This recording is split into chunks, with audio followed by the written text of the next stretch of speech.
स्वागत है दोस्तों आपके अपने YouTube चैनल एम स्व विज्ञान पर। वीडियो अच्छा लगे तो लाइक करेंगे, शेयर करेंगे, कमेंट करेंगे, साथ ही चैनल को सब्सक्राइब करते हुए घंटी के बटन को भी जरूर दबाएंगे, जिससे कि आगे क्या आने वाला वीडियो का नोटिफिकेशन मिल जाए।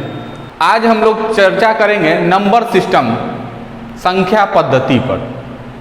तो संख्या पद्धति चैप्टर पढ़ने के लिए सबसे पहले हमको नंबर के बारे में यानी संख्या के बारे में जानना होगा।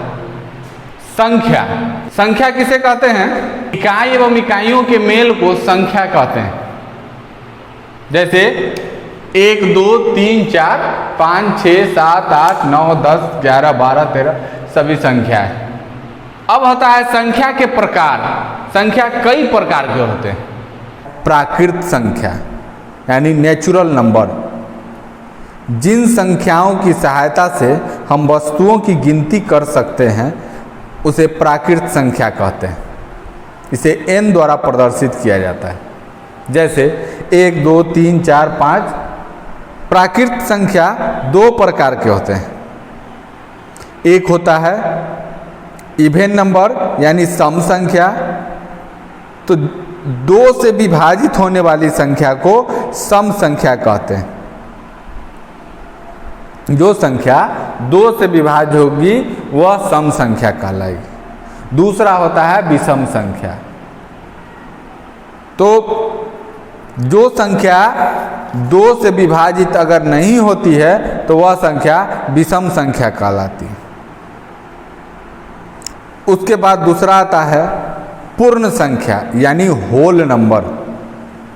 प्राकृत संख्याओं के ग्रुप में 0 को अगर शामिल कर लिया जाता है तो वह संख्या पूर्ण संख्या कहलाती है।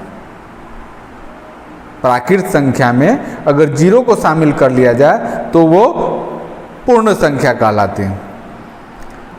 तीसरा है पूर्णांक संख्या यानी इंटीजर नंबर।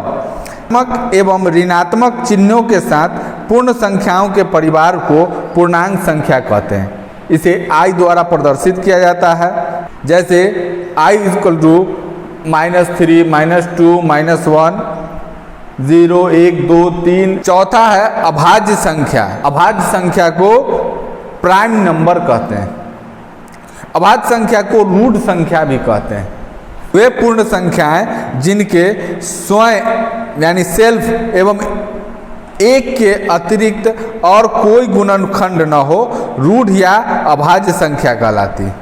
जैसे 2 3 5 7 11 13 17 19 आदि अभाज्य संख्या है यानी प्राइम नंबर है।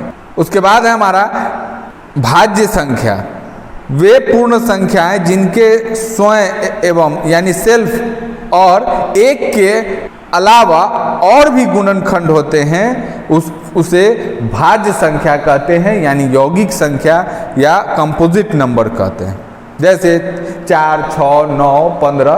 इसके और भी जो है जैसे खुद से कट रहा है, 4 को अगर लेते हैं तो खुद से कट रहा है, 1 से कट रहा है। इसके अलावा वो 2 से भी कट रहा है, इसलिए ये कंपोजिट नंबर होगा। उसके बाद है हमारा सह अभाज्य संख्या यानी को प्राइम नंबर। वे संख्याएं जिनके एक के अतिरिक्त और कोई उभयनिष्ठ गुणनखंड न हो सह अभाज्य संख्या कहलाती है।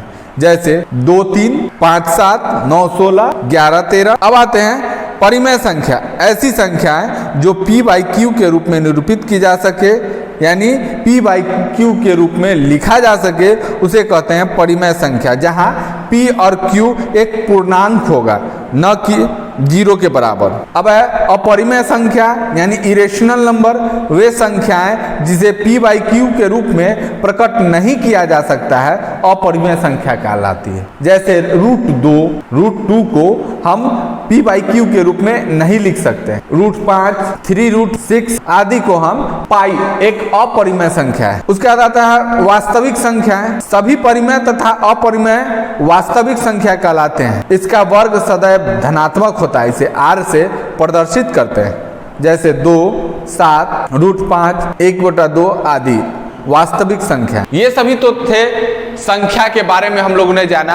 अब कुछ संख्या के बारे में तथ्य है उसके बारे में जान लेते हैं। एक न तो भाज्य संख्या की कैटेगरी में आता है और न ही अभाज्य संख्या की कैटेगरी। हम एक को दोनों में से किसी के कैटेगरी में नहीं रखते। सबसे छोटी अभाज्य संख्या 2 है।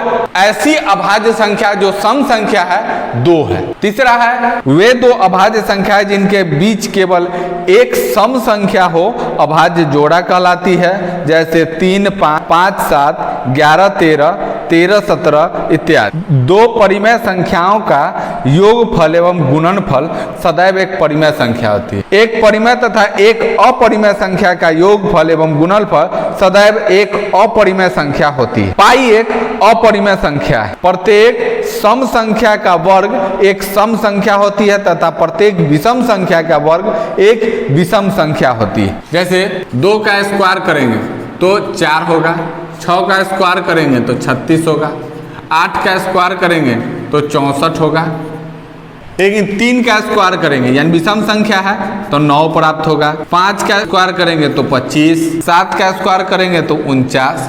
यानी कहने का मतलब कि जब भी सम संख्या का वर्ग करेंगे तो एक सम संख्या हमको प्राप्त होगा, विषम संख्या का वर्ग करेंगे तो विषम संख्या प्राप्त। किसी संख्या में अगर 0 से भाग दिया जाए तो वह संख्या अनंत होती है यानी इन्फिनिटी होती है। यह परिभाषित नहीं होता है। किसी भी संख्या से 0 में भाग दिया जाता है तो वो संख्या 0 प्राप्त हो, भागफल हमको 0 प्राप्त होता है।